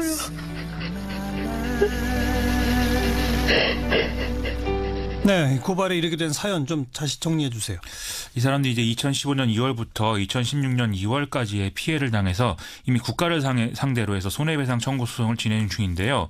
이 피해를 당하기 전인 2014년 3월에 삼성전자 하청업체에서 일하던 중국인 동포 남모 씨가 메탄올 중독으로 실명한 사건이 이미 있었다라는 게 새로 밝혀졌다는 겁니다. 네. 이후에 이 중국인 동포 남모 씨는 근로복지공단을 통해서 산재보험 요양급여 승인을 받았고 2014년 10월까지 치료를 받다가 11월에 한국을 떠났는데 예. 당시에 이제 남모 씨의 사업장을 담당하는 고용노동부 안산지청이 여기에 대해서 별다른 조사나 수사도 진행하지 않고 방치했다는 거죠. 그러니까 산재로까지 인정을 공식적으로 받았다는 얘기죠? 그렇습니다. 그러면 메탄올을 사용하지 못하도록 하든지 어떤 조치를 취해야 하는데 안 했다? 그렇습니다. 왜 그랬답니까? 일단 고용노동부 설명은 2014년도 업무 추진 지침 등에 근거한 일반 재해 조사 대상이 아니었다라는 등의 어떤 절차적인 문제를 주로 이제 언급하고 있는 상황인데요. 하지만 메탄올 실명 피해자들과 노동건강연대 같은 시민단체들은 2015년 2월 달에 최초로 메탄올 중독 피해가 알려진 이후에 추가 피해자가 있는지 알려달라 이런 요구들을 자기들이 했음에도 고용노동부가 고의로 이 사건을 은폐한 것이다 이렇게 주장을 하고 있습니다. 아무 조치도 취하지 않고 또 과거에 그런 피해가 있었다는 사실조차 은폐했다. 그렇죠. 참 이해가 안 돼요. 왜 그랬을까요? 이게 결국 정책적인 문제가 배경에 있는 거 아니냐 이런 지적이 나오는데요. 일단 메탄올 실명 피해자들의 공통점은 파견 노동이 금지되어 있는 업종에서 파견 노동자로 일을 했다라는 것입니다. 예. 그런데 이 당시에 박근혜 정부는 파견 업종 확대를 밀어붙이던 그런 상황이었다는 거죠. 예. 박근혜 전 대통령은 2016년 2월 3일에 반월 시와 국가산업단지를 찾아서 파견 업종 확대 필요성을 직접 강조하기도 했는데 고용노동부가 메탄올 실명 피해 발생 사실을 보도자료로 밝힌 게 바로 이 다음 날인 4일이었다는 거죠. 예. 그런데 이 자료에는 불법 파견 관련 내용이 들어가지 않은 그런 상황이었다는 겁니다. 예. 결국 파견 확대 여론에 걸림돌이 될까 봐 이렇게 좀 사건을 축소하거나 은폐하려는 이런 시도가 있었던 게 아니냐는 게 피해자들의 주장이고요. 예. 더군다나 앞서의 이제 중국인 동포 남모 씨 사건 같은 경우에는 세월호 참사가 있던 때 바로 그 시기였거든요. 예. 또 하필 이 사건 자체가 안산에서 일어난 것이었기 때문에 여론이나 이런 측면을 더 이제 고려해서 어떤 그 판단을 했던 거 아니냐 이게 의심스럽다 이런 얘기들도 지금 피해자들은 하고 있는 상황입니다. 네. 어쨌든 이 피해자들이 좀 최소한의 억울함을 풀고 같은 문제가 반복되지 않을 수 있는 그런 조치를 좀 시급하게 해야 될 것 같습니다. 그래야죠. 다음 뉴스는요? 남재준 이병기 전 국정원장이 오늘 구속 기소가 돼서 국정원 특활비 관련 수사 1막이 이제 지나가는 그런 이제 시점이 됐습니다. 두 사람에게 적용된 혐의는 특가법 위반 및 뇌물 공여이고 남재준 원장의 경우에는 국정원법 위반 및 강요 혐의도 같이 적용이 됐는데요. 이 대목은 남재준 전 원장이 대기업을 부당하게 압박해서 이른바 화이트리스트 단체인 재향경우회를 지원하게 했다라는 것입니다. 예. 한편 국정원으로부터 특활비를 받은 의혹을 받고 있는 자유한국당 최경환 의원은 국회 예산안 표결을 이유로 오늘 검찰 출석은 안 했는데요. 어쨌든 뭐 표결이 이루어지면은 바로 이제 내일이라도 출석을 하겠다 이런 입장을 얘기하고 있습니다. 네. 그리고 이명박 대통령 시절 청와대에서 일했던 김태효 전 비서관 오늘 검찰 출석했죠? 그렇습니다. 군의 댓글을 통한 정치 개입에 관여하고 보고를 받았다 이런 혐의들을 쭉 받고 있는데요. 어제 저녁에는 지난 10월부터 검찰의 수사가 이 대목에 관련해서 속도를 내야 오니까 당시에 이제 청와대 관계자들과 빈번히 좀 수상한 통화들을 했다 이런 보도까지 나온 상황입니다. 어쨌든 오늘 오전에 검찰에 출석해서 기자들에게 사실관계에 따라 성실히 해명하겠다 이 김태효 전 비서관이 직접 밝히기도 했는데요. 검찰은 김태효 전 비서관이 2007년 남북정상회담 대화록 유출 사건 이것과도 관련이 있는지 조사한다는 입장인데 여기엔 지금 남재준 전 원장도 같이 그 의혹이 있는 것으로 밝혀지고 있습니다. 네. 문무일 검찰총장 올해 안에 주요 수사를 마무리한다 이런 이야기를 했죠. 그렇습니다. 오늘 기자간담회를 열고 수사라는 게 기한을 정하기는 어려운 것이긴 하지만 올해 안에 주요 수사 마무리하기 위해서 최선을 다하겠다 이렇게 얘기를 했는데요. 하지만 올해라 봐야 이 수사를 기준으로 놓고 보면 며칠 남지 않은 상황 아니겠습니까? 그래서 더불어민주당 박범계 의원 같은 경우에는 졸속으로 진행될까 봐 이 수사가 졸속으로 진행될까 봐 우려가 생긴다 이런 얘기를 또 페이스북에 쓰기도 했습니다. 다만 문무일 총장은 최근에 구속적 부심으로 주요 사건 피의자들이 잇따라 석방되고 있는 거에 대해서 좀 이런 건 더 명확한 기준이 필요하다라면서 약간 불편함을 내비치는 이런 모습도 보였는데요. 특히 서울중앙지검이 진행하는 수사를 둘러싸고 이런 구속 기각되고 이런 논란들이 계속되면 검찰의 수사 능력에 의문 제기하는 목소리가 지금 커질 수 있는 상황이기 때문에 이런 걸 좌고우면하지 말고 좀 흔들림 없이 최선을 다하는 모습을 좀 보여줘야 될 것 같습니다. 네. 자, 다음 뉴스는 대법원이 공직선거법 위반 혐의로 기소된 국민의당 최명길 의원에게 벌금 200만 원을 선고한 원심을 확정했습니다. 선출직 정치인이 공직선거법 위반 혐의로 기소돼서 100만 원 이상의 벌금형을 받으면 의원직을 상실하게 되는데요. 최명길 의원은 지난 총선 당시에 선거 사무원으로 등록되지 않은 이모 씨에게 온라인 선거운동을 부탁한 뒤에 200만 원을 제공한 혐의입니다. 현행법령은 선거 사무원으로 등록되지 않은 자원봉사자에게 실비나 수당 등의 명목으로 금품을 지급하지 못하도록 돼 있다는 거죠. 국민의당 분위기는 좋지 않죠? 그렇습니다. 이 문제가 된 행위가 좀 위법이긴 한데 어떤 악질적인 그런 행위까지는 아니었다는 점에서 이 최명길 의원은 좀 억울한 마음을 감추지 못하고 있는 그런 분위기고요. 국민의당 입장에서는 그렇지 않아도 좀 한 석이 아쉬운데 40석에서 39석으로 줄어서 좀 타격이 크다 이 얘기가 나오고 있습니다. 특히 또 최명길 의원의 지역구는 서울 송파구 을이기 때문에 수도권 지지 기반이 특히 지금 아쉬운데 이건 역시도 좀 어떤 큰 타격이다 이런 얘기 나오고요. 최명길 의원은 과거에 김종인 전 의원과 가까웠고 국민의당에 와서 는 안철수계로 분류됐다는 점에서 당내 어떤 정치 역학구도 여기에도 미묘한 영향을 끼치는 거 아니냐 이런 전망도 나오고 있습니다. 좀 이른 얘기긴 하지만 송파을 보궐선거 출마 예상자 이런 얘기들 벌써 튀어나오겠네요. 그렇습니다. 원래 이 지역이 강남, 서초, 강동, 송파 이래서 강남벨트로 불리고 좀 보수 정당이 유리한 곳이다 이렇게 평가받는 지역이거든요. 그런데 지난 총선에서 워낙 수도권에 야권 바람이 강하게 불었고 박근혜 전 대통령 변호인으로 잘 알려져 있는 유영하 변호사가 공천을 받았다가 김무성 당시 대표가 무공천을 선언하는 등의 좀 자중질환 상황이 있었죠. 그래서 야당 후보였던 최명길 의원이 당선되는 좀 곡절이 있는 지역입니다. 여의도 주변에서는 안희정 충남지사가 삼선도지사 출마 대신에 이 지역에 출마해서 원내 입성을 노릴 것이다. 이런 시나리오가 지금 언급되는 상황인데요. 여당에서 이렇게 차기 대권 주자 중 한 사람이 나온다고 하면 야권도 거물카드로 맞붙는 방법을 좀 생각해야 되겠죠. 이 대목에서 재미있는 게 96년도 15대 총선 때 홍준표 자유한국당 대표가 정치인문 직후에 당선된 지역이 송파갑이고 현재 거주지도 송파구라는 것입니다. 다만 홍준표 대표는 지방선거를 지휘해야 한다는 이유로 출마를 안 하겠다는 입장 밝혔는데요. 최근에 대구에 공석이 되어 있는 당협위원장 신청하겠다는 말도 한 걸로 봐서는 나중에 대구 출마를 모색하고 있는 것 같습니다. 네, 안희정, 홍준표 맞대결 이런 것도 재미있을 것 같긴 하네요. 만약에 그렇게 되면 상당히 재밌는 국면이 될 것 같습니다. 자, 수고하셨습니다. 고맙습니다. 김민아 기자였습니다.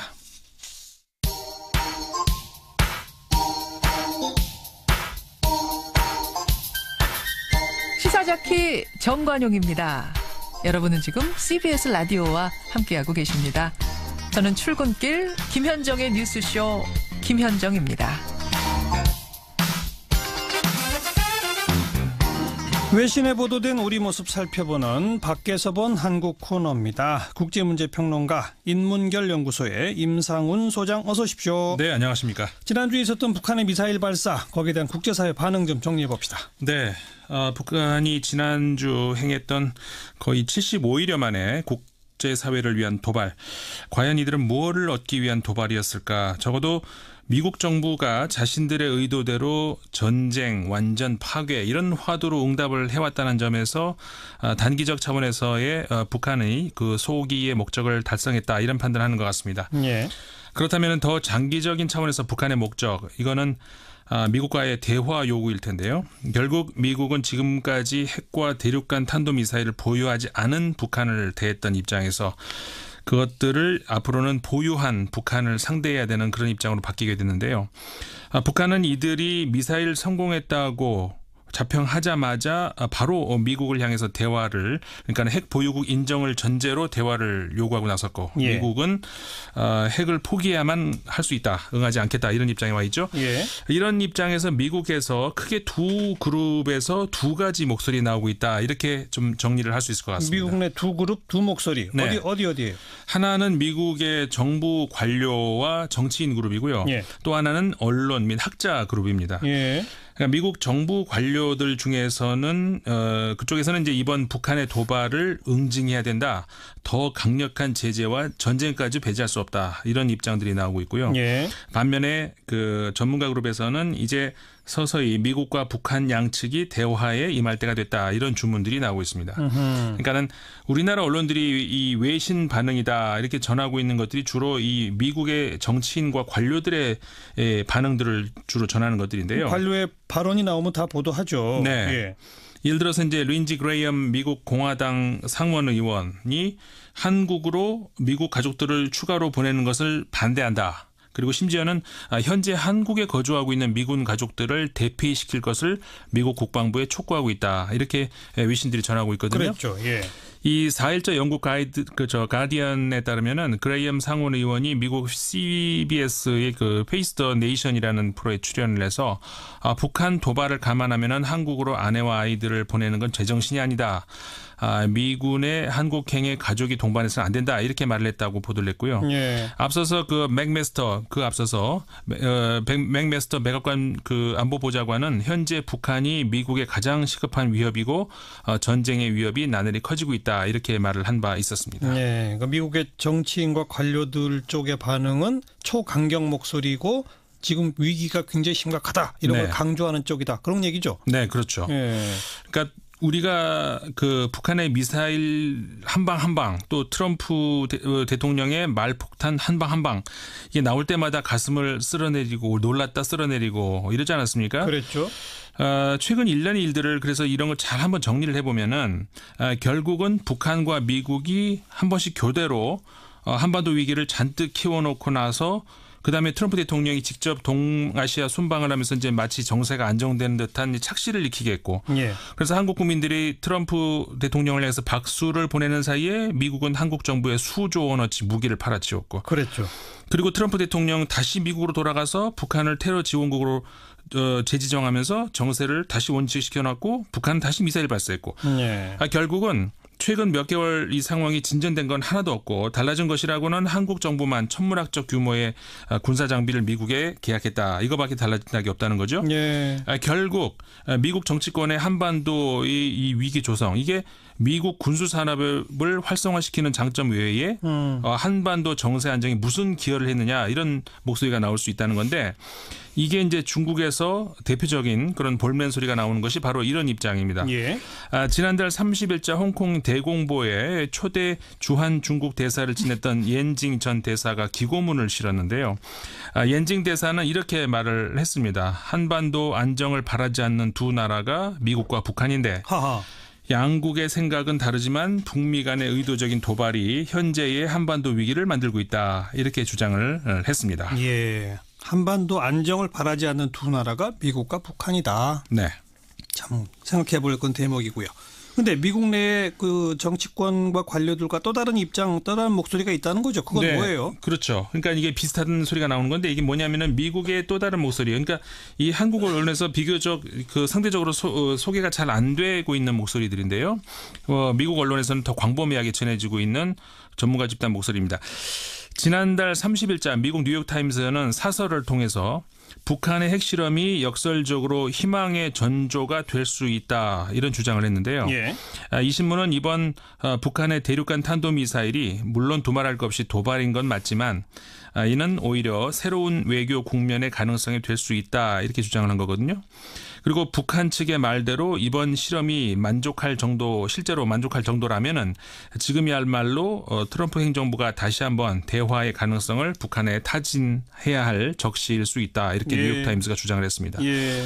그 블룸버그 통신 역시 지난 30일자 북한과 대화를 해야 하는 사유라는 제목의 사설에서 북한이 이번 핵실험 이후에 국가 핵무력 완성의 역사적 대업에 실현됐다 이렇게 선언을 했다고 하면서 예.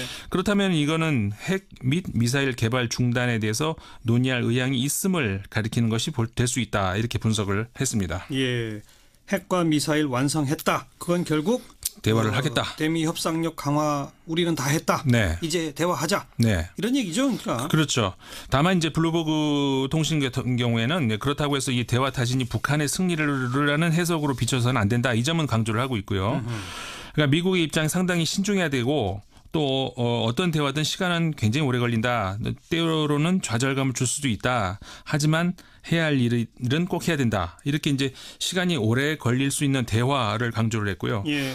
그다음에 또 그 외교 전문 온라인 매체죠. 근데 디플로매트가 또 지난주 이번 북한의 ICBM 대륙간 탄도미사일 실험이 가까운 시일 내에 대화 가능성이 높아졌다. 이걸로 인해서 높아졌다. 상징한다? 네, 그렇게 예. 했습니다. 이 매체 역시 북한이 목표를 달성했다고 말한 부분에 그 주목을 하고 있었는데요. 뭐 그렇다면 머지않아서 미국 정부와 대화에 임할 그런 의향이 있음을 보여주는 의도적인 신호다. 이렇게 해석할 수 있다고 분석을 하고 있습니다. 예. 그러면서 역시 몇 주 사이 변화가 일어날 것이다. 라고 기대해서는 안 된다. 장기적인 대응을 주문하기도 했습니다. 뉴욕타임스, 블룸버그, 또 디플로매트. 네. 그러니까 사실 미국의 모든 언론은 한반도의 전쟁은 불가능하니까 결국은 대화로 풀 수밖에 없고 그렇죠. 북한이 이제 스스로 완성했다고 하니 미국 정부 이제 대화에 대해서 진지하게 더 고민해라. 계속 그 목소리를 내고 있는 거고. 네. 하지만 미국 정부는 계속 긴장을 고조시키면서 한국이 무기 팔고 이런 맞습니다. 거군요. 네. 그렇게 해서 미국의 두 목소리다. 이렇게 정리할 수 있습니다. 유럽 쪽 목소리는 어때요? 프랑스 한 언론이 이번 북한의 도발을 계기로 새로운 국제 질서 가능성을 가늠해 보는 어떤 기사를 선보였는데요. 예.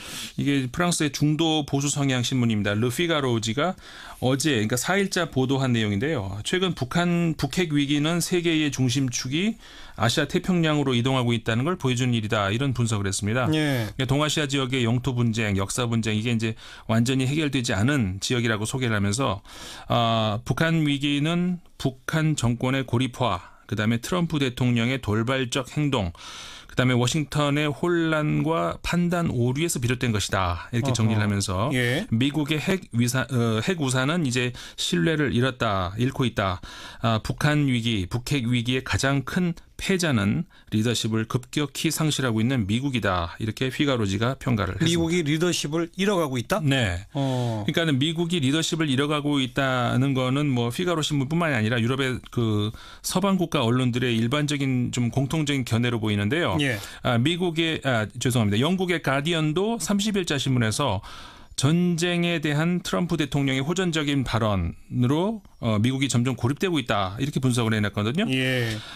이 신문은 그래서 지금 단계에서 중국이 이 북한 위기를 벗어날 수 있는 어떤 중요한 역할을 하기는 힘들어 보인다. 이렇게 전망을 했는데요. 그 이유는 그 가디언 신문의 평가입니다. 예. 트럼프 대통령이 친구를 잃고 또 주변 사람들과 거리를 두게 하는 이상한 능력을 가지고 있다. 아하. 그 덕분이라면서 비교적 가까운 것처럼 보였던 그 영국의 테레사 메이 그 영국 총리 같은 경우도 최근 논쟁을 벌였던 일이 있었는데 예. 이제 그 일을 상기시키고 있고요. 예.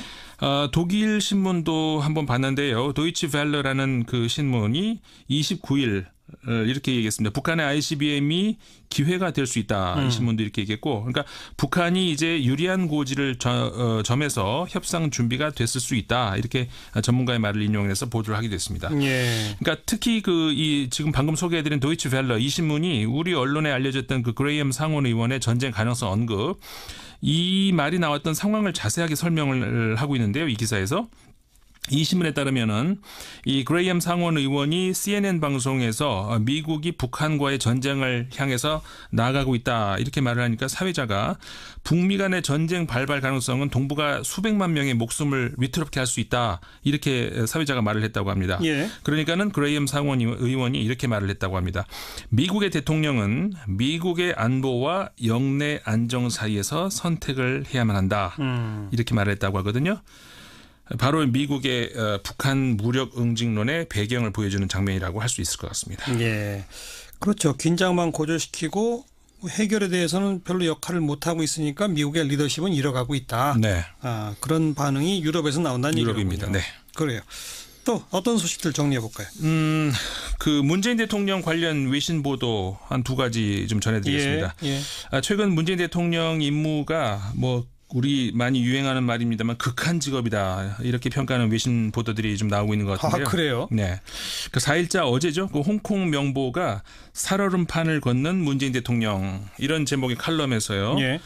문재인 대통령이 한중 간의 갈등에서 어려운 임무를 수행 중이다 이런 평가를 했는데 박근혜 정권 하에서 사드 배치가 이루어졌지만은 문재인 대통령이 미국과의 관계상 사드 배치를 번복하기는 어렸을 것이다. 이러면서 이제 대신 중국의 강력한 대응보다는 소프트한 해결책을 찾았고 그 임무가 그 노영민 주중 대사에게 주어졌다 이렇게 소개를 했습니다. 노영민 대사에 대해서 중국은 좀 호의적인가요? 일단 그 문재인 대통령이 최측근이라는 점에서 긍정적으로 보고 있고요. 특히 그 중국의 저 역사라든가 뭐 한시 이런 거에 능하다는 그러니까 한 지중파로 알고 있습니다. 예. 그래서 이 칼럼에서도 그 노영민 대사에 대해서 중국의 기대가 있다면서 그 중국이 가장 기다리는 것은 한국이 사드를 설치해야 되는 이유, 그다음에 그 정당성을 좀 설명해 주는 일이다 이렇게 말을 하고 있거든요. 그러니까 한국이 중국의 안보 이익을 해치지 않는다면은 중국도 굳이 더 이상 이제 사드 문제를 붙잡고 있을 이유는 없을 것이다 이렇게 말을 하고 있는데 예. 뭐 어쨌든 그래서 문재인 대통령도 중국과의 관계에 성의를 보이기 위해서 그 한미일 군사 연합 군사 훈련을 거절을 했다. 그 결과로 문재인 대통령이 방중 그다음에 시진핑 국가주석의 그 평창 올림픽 방한 가능성도 나오게 된 것이다. 이렇게 예. 평가를 했습니다. 한중 간의 갈등 속에 살얼음판을 걷고 있다. 네. 그게 홍콩 명보의 보도단 얘기죠. 그렇습니다. 대통령에 대한 또 하나 외신 보도는 뭡니까? 미국의 외교 전문지죠. Foreign Policy가 이번 연말에 그 글로벌 리팅커라고 하는 코너를 기획을 했는데요. 리팅커가 뭐예요? 그러니까 띵커 하면은 이게 저 사상가 뭐 이런 예. 뜻 아니겠습니까? 근데 예. 약간 말장난을 한 겁니다. 앞에 이거 RE를 이탈릭처럼 써가지고 예. 다시 재고해보는 이런 말을 같이 덧붙인 그런 뜻인데, 그러니까 2016년이 왜 그러냐면 2016년이 글로벌 포퓰리즘의 시대다 이렇게 평가를 내리고 있습니다. 그래서 이제 브렉시트가 영국을 집어삼키고 트럼프라는 인물이 대통령이 되고 두테르테라는 인물이 대통령이 되는 그런 해가 있다면은 예. 2017년은 이거를 재고해보고 결산하는 한 해였다 이렇게 정리를 하면서요. 그래서 이제 리팅커라고 하는 건데 새로운 질서가 정착함에 따라서 이걸 어떻게 대응을 할 것인지 살펴보는 의도다 이렇게 기획 의도를 설명하고 있는데 예. 이 기획에서 글로벌 리팅커로 이제 문재인 대통령을 꼽은 겁니다. 뭐라고 평가를 했어요? 올해를 장식할 글로벌 리팅커로 문재인 대통령을 한국의 품위 있는 민주주의 리더십을 되살리려 하는 인물이다 이렇게 평가를 했습니다. 예. 이 매체는 새로 집권하는 지도자들 가운데서 문재인 대통령보다 더 큰 시련에 직면하는 지도자는 거의 없었다. 취임하자마자 최우선 과제가 박근혜 정부에서 결정적인 타격을 가했던 정부에 타격했던 부패 스캔들이 터진 뒤에 국민의 신뢰를 복원해야 되는 과제였다 이렇게 평가를 하면서 예. 그런가 하면 또 사드로 인한 그 미국 중국 사이에서의 갈등 이걸 조정을 해야 됐고 설상가상으로 김정은의 핵무기 위기를 겪어야 됐다 이렇게 네. 전하고 있습니다. 큰 시련에 봉착했는데 뭐 국민적 평가는 괜찮다 이런 보도겠군요. 네, 그렇죠. 예. 대선 당시 그 득표율이 40% 정도 웃돌았는데 이제 그 취임 한 달 만에 지지율 75%를 기록했다.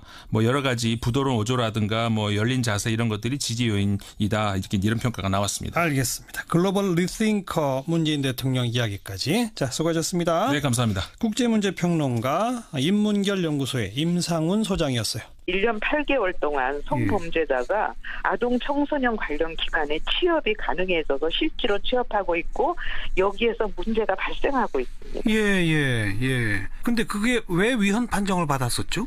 아마 일괄적으로 10년을 하는 것에서부터 시작해서 취업 제한 부분에 대해서 좀 논란이 있었던 것 같습니다. 그러니까 예를 들면 모두 일괄적으로 10년으로 하는 것이 사실상 형평성의 원칙에 어긋나지 않느냐 등등의 그러니까 좀 제기되었던 것 같습니다. 그러나 중요한 것은 지금 그런 성범죄자들이 청소년 관련 시설에 취업을 하고 있는 현실이어서 저희로서는 이 법의 통과는 너무나 시급하고요. 저희가 많이 노력을 하고 있습니다. 그 위헌 소지를 좀 없애는 내용으로 수정을 해서라도 새롭게 법을 만들어야 한다.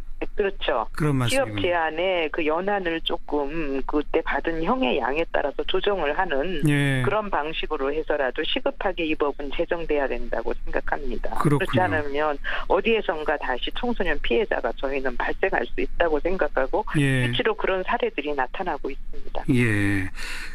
조금 아까 양육비 지원 말씀하셔서 갑자기 떠오른 게 어제 이제 국회에서 여야가 내년도 예산안을 합의를 하면서 원래 문재인 정부는 아동수당을 아동이 있는 모든 가구에 주려고 했는데 상위 10%를 빼기로 했고 또 주기로 한 날짜를 좀 늦추지 않았습니까? 9월로 늦췄습니다. 여기에 대해서 조금 불만의 목소리들이 터져 나오던데 장관님은 어떻게 생각하세요? 저는 아동수당은 빨리 지급이 돼야 된다고 생각하고요. 가능하면 시기적으로도 시급하게 돼야 된다고 생각하고 있습니다. 장관님이 취임 100일 되실 때 청소년 한부모 복지시설 애란원이라는 곳을 찾으셨죠? 네네. 청소년 한부모들을 위한 시설인데요. 이 시설에 그 임신을 한 청소년들이 들어와서 거기에 머물면서 안전하게 출산을 하고 아이 양육 기간 동안 거기에 머물 수 있도록 하는 것이고요. 또 애란원이 굉장히 중요한가 하는 그 안에 대안학교를 만들었습니다. 그래서 애란원에 머무는 동안 대안학교에서 교육을 받고요. 청소년 한부모가 나중에 다시 돌아갈 경우에 다니던 고등학교로 예를 들면 그 경우에는 대안학교에서 배운 학력을 그대로 인정받는 그런 방식으로 돼 있는 제도고요. 특히 저희가 가면서 너무 그 청소년들을 우리는 미혼모가 아니라 청소년 한부모라는 표현을 쓰고 있는데요. 가서 만나면서 너무 제가 가슴이 아팠고 그러나 참 제가 용기를 얻은 것은 거기에 들어온 청소년 한부모들이 죄책감이나 이런 거 열패감 이런 거를 벗어나서 너무 씩씩해졌고 자기가 아이를 낳고 잘 기러야겠다는 생각을 하면서 굉장히 명랑하고 희망적인 관점을 갖게 돼서 굉장히 저는 즐거웠습니다. 아이도 키우면서 학교 공부도 동시에 진행할 수 있는 그런 시설. 장관님이 취임 100일을 맞아서 꼭 애란원을 꼭 찍어서 가신 무슨 배경이 이유가 있을 것 같아요? 사실은 청소년 문제가 굉장히 중요하고요. 우리가 저출산 문제로 새 정부가 굉장히 고민을 많이 하고 여러 정책을 내놓지만 사실 아이를 낳은 청소년 한부모들이 건강하게 살아가고 그 아이들이 건강하게 자라는 게 굉장히 중요하다고 생각하고요. 다른 한편으로는 저희 여성가족부가 청소년 정책에 조금 더 적극적으로 참여해야 된다는 그런 의미도 담고 있습니다. 아까 말씀하시면서 성평등이라는 게 이제는 국가 생존 전략이다 이런 표현 쓰셨잖아요. 성평등이 왜 대한민국 생존을 좌우할까요? 그 말씀 좀 해주세요. 저는 지난 9월 6일 날 IMF 총재인 라가르드치가 한국에 오셨을 때 강연을 했는데요. 그때 어떤 말씀을 하셨냐면 여성 고용이 늘어나면 한국의 GNP가 10% 이상 올라갈 거다 하는 얘기를 하셨는데 결국은 경력 단절 여성의 문제를 보면은요. 안정적인 일자리가 사실상 저출산을 극복하는 데도 굉장히 중요하고요. 저희가 경제성장을 달성하는 데도 굉장히 중요하다고 생각했어요. 저는 국가의 생존 전략이라고 생각하고 있습니다. 그렇죠. 최근에 성평등 보이스라는 게 출범했다고요? 그게 뭡니까? 성평등 보이스가? 저는 성평등은 여성의 힘만으로는 안 되고요. 남성이 함께 참여해야 한다고 생각하고 있습니다. 유엔은 이미 남성과 소년들이 참여해야지 실질적인 성평등이 가능하다고 생각해서 He for She 정책도 하고 있습니다. 그래서 저희 여성가족부도 성평등을 지지하는 남성들 46명이 모여서 만들었고요. 남성들이 모인 게 성평등 보이스예요? 바른정당 11명을 더해야 총 127명 정도거든요. 사실 바른정당에서 반대하는 거는 예산안 처리 결과랑은 좀 다소 무관하고 예를 들면 국민의당과 정책연대가 어떻게 되느냐 이런 부분에서 좀 주목이 되는 정도지 한국당, 바른정당 힘을 합쳐봐야 지금 예산안 처리를 물리적으로 막기는 좀 어려운 상황입니다. 지금 방금 언급한 것처럼 국민의당하고 바른정당이 통합까지 얘기 나오다가 정책연대 지금 본격화하고 있는데 첫 단추부터 완전히 어그러진 거예요. 그죠? 네, 오늘 이제 유승민 그 바른정당 대표가 이 당 지도부 회의에서 좀 세게 발언을 했습니다. 여소야대 국회에서 야당이 정부를 제대로 견제할 책임을 다하지 못하고 잘못된 합의에 이르게 됐다면서 국민의당을 찍어서 특히 국민의당이 캐스팅 보트를 쥐고 있으면서도 잘못된 합의안에 서명한 것을 분명히 지적하고 싶다. 이렇게 날을 세웠습니다. 국민의당 측에서는 뭐라고 받았습니까? 안철수 대표는 뭐 해석하자면 봉합이라고 할 수 있겠는데요. 국민의당도 공무원 증언에 반대했지만 책임 있는 정당으로서 최대한 빨리 예산안을 통과해야 하는 고충이 있었기에 나름대로 최선을 다해서 적정한 수준에서 합의한 것이다. 이렇게 설명을 하면서 예산이 끝나고 나면 본격적으로 그 법률안을 논의하는 12월 임시국회가 될 것인데 그때 이 바른정당과 세부적 논의들을 해나갈 시점이 본격적으로 다가오게 됐다. 그러니까 한마디로 앞으로 잘해보자는 취지로 언급을 했습니다. 이번엔 잘못됐지만 앞으로 잘해볼 기회는 있다. 네, 또 김동철 원내대표도 시간을 정해놓고 하는 거다 보니 어쩔 수 없었다. 이렇게 얘기하면서 기자들과 만나서 아까 내가 유승민 대표를 만나서 경황이 없어서 그렇게 됐다. 죄송하다. 이렇게 말을 했고 정책연대는 앞으로 계속 해야 할 것이다. 이렇게 말을 했습니다. 그래요. 수고하셨습니다. 네, 감사합니다. 프레시안의 곽재훈 기자였습니다. 뜬 뉴스들부터 정리해드립니다. CBS 김현지 기자 안녕하세요. 네, 안녕하세요. 네, 첫 소식은요. 네, 우리나라 휴대전화 요금이 비싸다 이런 말 나온 지 참 오래됐는데요. 실제 다른 나라와 비교한 통계치가 나와서 네티즌들이 많이 보고 있습니다. 결론부터 말씀드리면 우리나라의 스마트폰 데이터 요금이 OECD와 UN 소속 41개 국가 중에 가장 비싸다는 건데요. 핀란드의 경영 컨설팅 업체 리휠의 조사 결과입니다.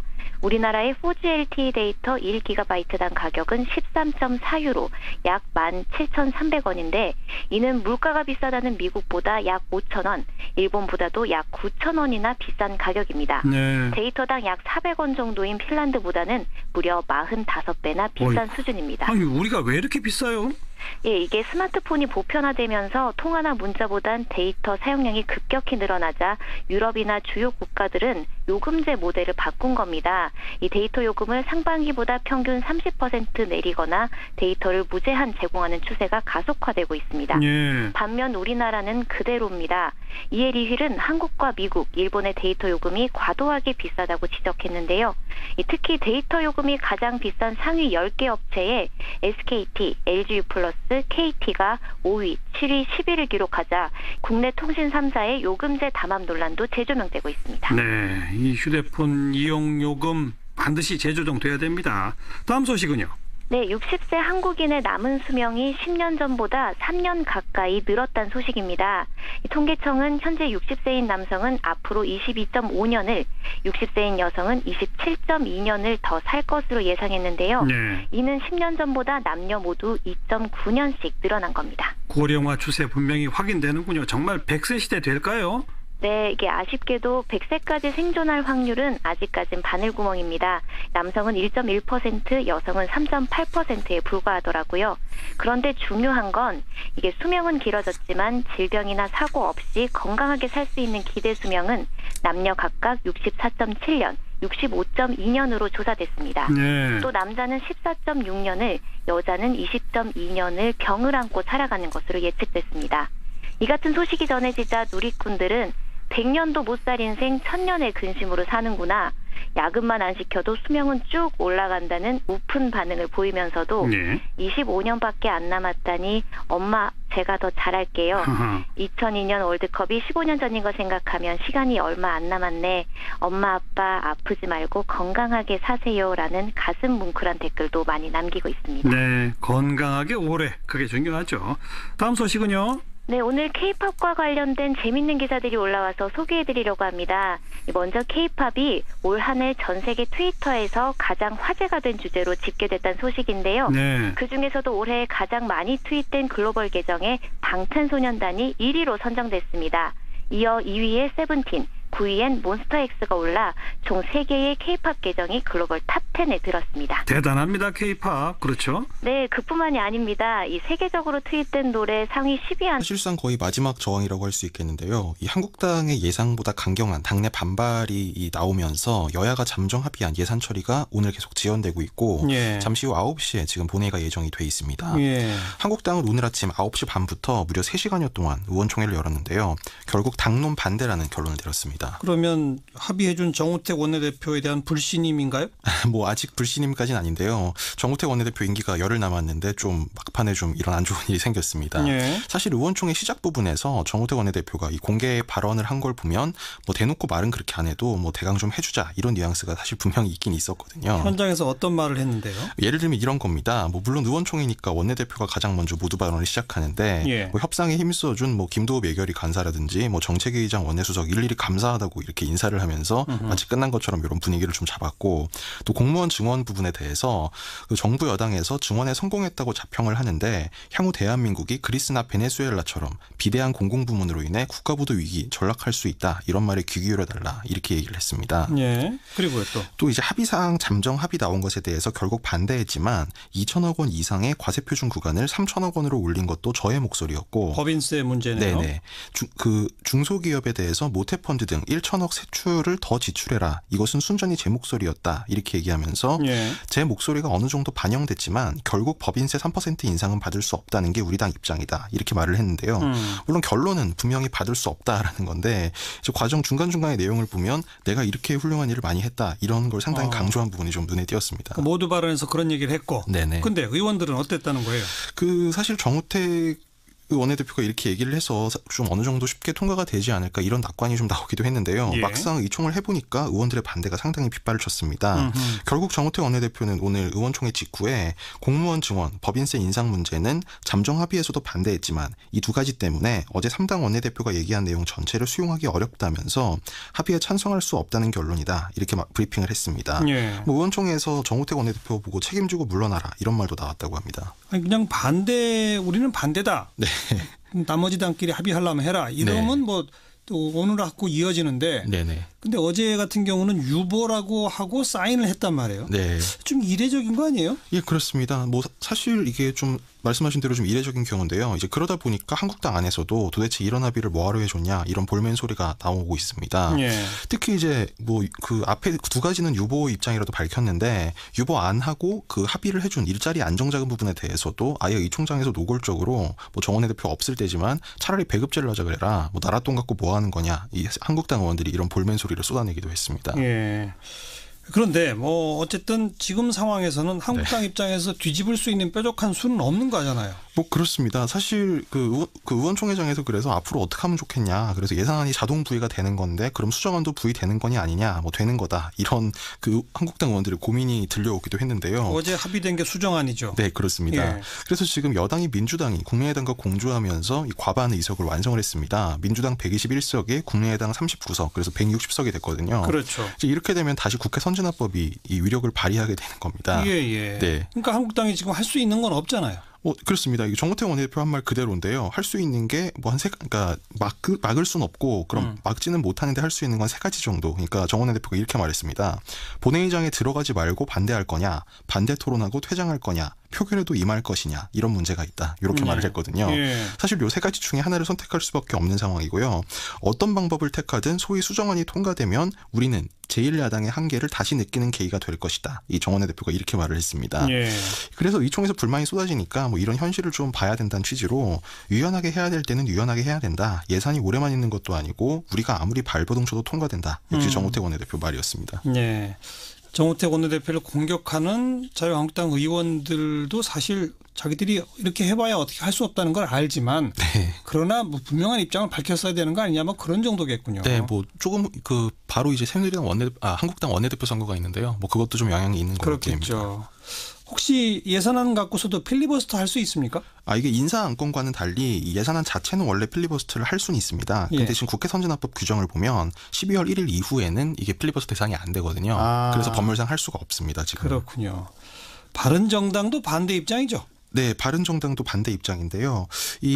뭐 정의당도 사실 이 한국당 바른당과는 결이 다르지만 이제 이분들은 복지를 좀 더 확대해야 된다 이런 측면에서 반대인데 사실 뭐 이분들을 다 합쳐도 과반이 안 되고 특히 정의당 같은 경우에는 이 부결 위기까지 몰리면 찬성 투표할 가능성이 좀 높습니다. 그렇겠죠. 그러니까 그 한국당 116명에 여러분 안녕하십니까? 정관용입니다. 한국 사회에서 여성과 관련된 이슈 계속 그 중요성이 커지고 있죠. 성폭력, 성희롱 문제, 저출산 대책, 낙태죄 폐지 논란까지 이처럼 다양하고 중요한 현안들을 총괄하는 분, 여성가족부의 정현백 장관, 잠시 후에 전화로 함께 만나보시겠습니다. 7시 5분 시작되는 2부에서는요. 고삐 풀린 망아지 같은 문재인 정권을 막겠다. 이런 주장과 함께 자유한국당 원내대표 출마를 공식 선언한 김성태 의원의 이야기 들어보겠고요. 어제 만나봤던 김민섭 찾기의 김민섭 작가에 이어서 이 작가와 여권 영문 이름이 같다는 이유로 일본 여행을 가게 된 더 젊은 그 김민섭 씨, 지금 일본에 도착해 있답니다. 일본 여행 어떻게 하고 있는지 연결해서 이야기 들어보고요. 외신이 바라본 한국의 모습, 밖에서 본 한국 코너까지 2부 시간에 준비합니다. 잠깐 광고 듣고 출발하죠. 한국 사회에서 여성에 관한 이슈들 언제나 뜨거운 감자입니다. 한샘, 또 성심병원 사태 같은 직장 내 성희롱 성폭력 문제, 저출산 대책, 낙태죄 폐지 논란, 요 사이는 또 여혐, 남혐 논란, 이런 것들 결코 여성만의 문제는 아니죠. 하지만 여성들의 인권, 또 여성들의 삶의 질과 직접적으로 관련된 문제라는 것은 명확한 사실인데요. 그런 만큼 여성가족부의 역할도 중요해지고 있습니다. 오늘은 이 문재인 정부에서 여성정책 이끌고 있는 여성가족부 정현백 장관 연결해서 이런저런 현안들 말씀을 좀 듣겠습니다. 장관님 안녕하세요. 네, 안녕하세요. 정관용 선생님. 오래간만입니다. 초대해 주셔서 감사합니다. 예. 7월에 취임하시고 이제 한 5달 됐어요. 그죠? 네네. 눈코 뜰 새 없이 바쁘시죠? 네, 그렇습니다. 간단히 소회 한 말씀 해주시면요. 그 문재인 대통령께서 페미니스트 대통령을 선언하고 출발하셨고 네. 내각의 여성 비율도 31.4%로 올라갔고요.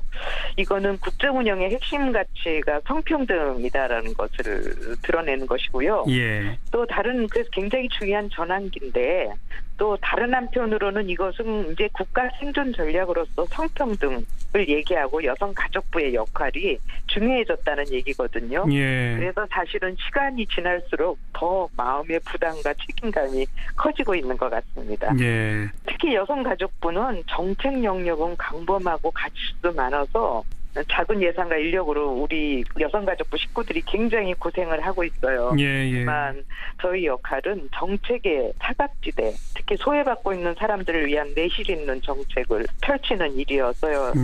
여성가족부 역할이 중요하다고 생각하고 열심히 노력하겠습니다. 네.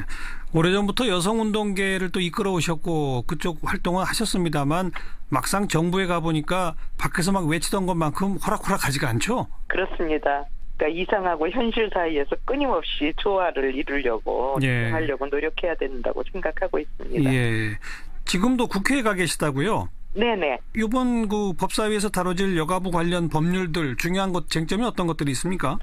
예, 중요한 쟁점이 2가지인데요. 우선 하나는 저희가 그 양육비 관련해서 양육비 지원 관련해서 한시적인 양육비를 지원하는 거. 이건 무슨 얘기냐면 양육비를 제대로 지급하지 않고 있고 그래서 정말 어려움에 처한 빈곤 가정의 경우에는 국가가 한시적으로 양육비를 먼저 지원하는 제도인데요.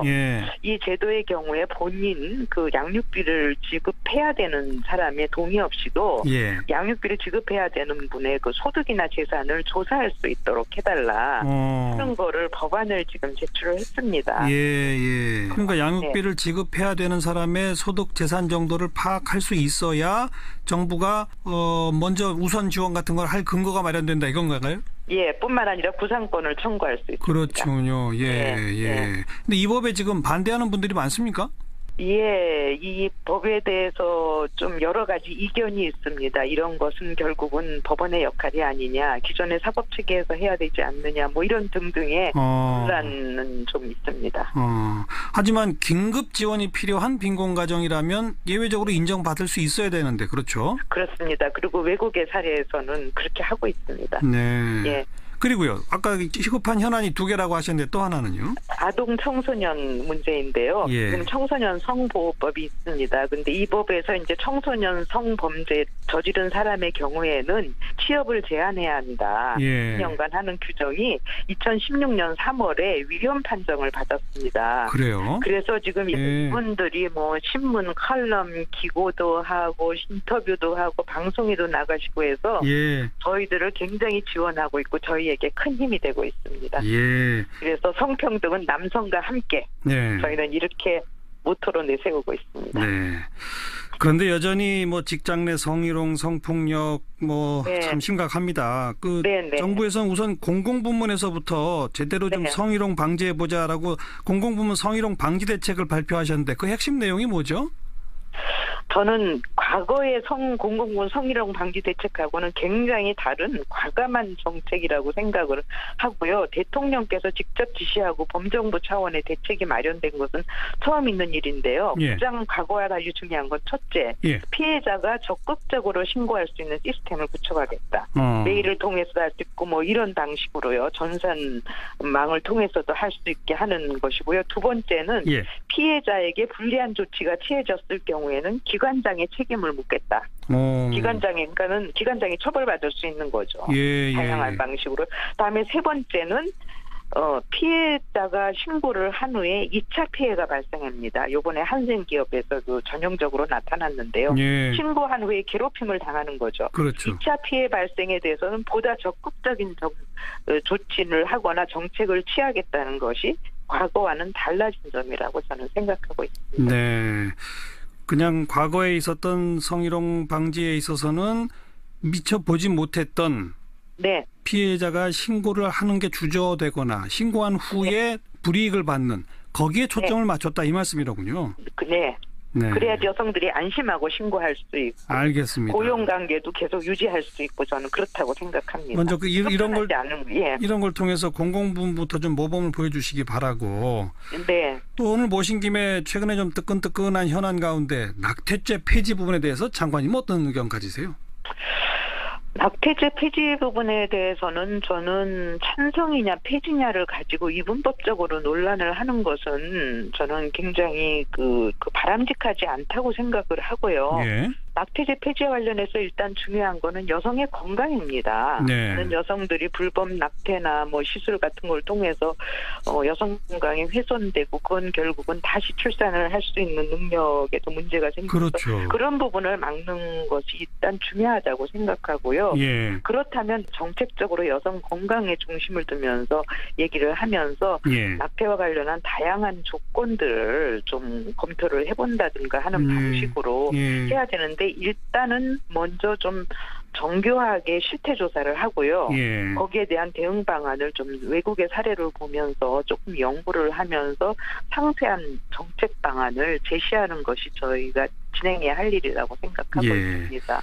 그리고 요즘 인터넷 공간 이런 데를 중심으로 여성 혐오 논란, 반대로 남성 혐오 논란 이런 약간 전쟁 같은 분위기들이 펼쳐지지 않습니까? 이런 현상 장관님 어떻게 보시고 혹시 여기에 대해서는 정부가 할 역할은 없을까요? 어떻게 생각하세요? 저는 그런 부분에 대해서요. 저희는 여성가족부가 수동적으로 대응할 것이 아니라 좀 적극적으로 대응하자고 생각하고요. 그래서 제가 취임하면서 바로 성평등 문화 TF를 구성을 해서 여성과 남성 서로에게 말 걸기 라는 것부터 시작을 해서요. 나아가서는 성평등 문화를 우리가 바꿔가야 되고 성평등 문화를 바꿔가기 위해서는 여성가족부가 담론의 창조자가 돼야 되고 그래서 여성가족부가 남성과 여성과 남성의 대화뿐 아니라 바로 평등하게 공존할 수 있는 그런 담론을 만들어가는 역할을 하려고 생각을 하고 있습니다. 최근에 마녀의 법정이라는 드라마는 여성가족부도 지원을 했는데요. 이 마녀의 법정이라는 드라마를 통해서 사실은 성범죄, 그거로 인한 피해자의 고통 부분이 굉장히 많이 알려졌고 국민들이 공감을 하고 있다고 생각해서요. 앞으로도 를 통해서 성평등 문화를 확산하는 노력을 하겠습니다. 그래요. 공중파 방송의 드라마 같은 것 정말 효과가 크죠. 네, 굉장히 인기 있는 드라마입니다. 그런 새로운 시도와 노력 계속 좀 이어가 주시기 부탁을 드리겠습니다. 네. 오늘 말씀 잘 들었습니다. 고맙습니다. 감사합니다. 네, 여성가족부의 정현백 장관 함께 만났습니다. 윤태곤의 뉴스 사이다. 네, 윤태곤 실장 개인 사정으로 프레시안의 곽재훈 기자가 어제에 이어서 오늘도 수고해 주겠습니다. 어서 오세요. 네, 안녕하십니까. 예산안 아직도 통과가 안 됐네요.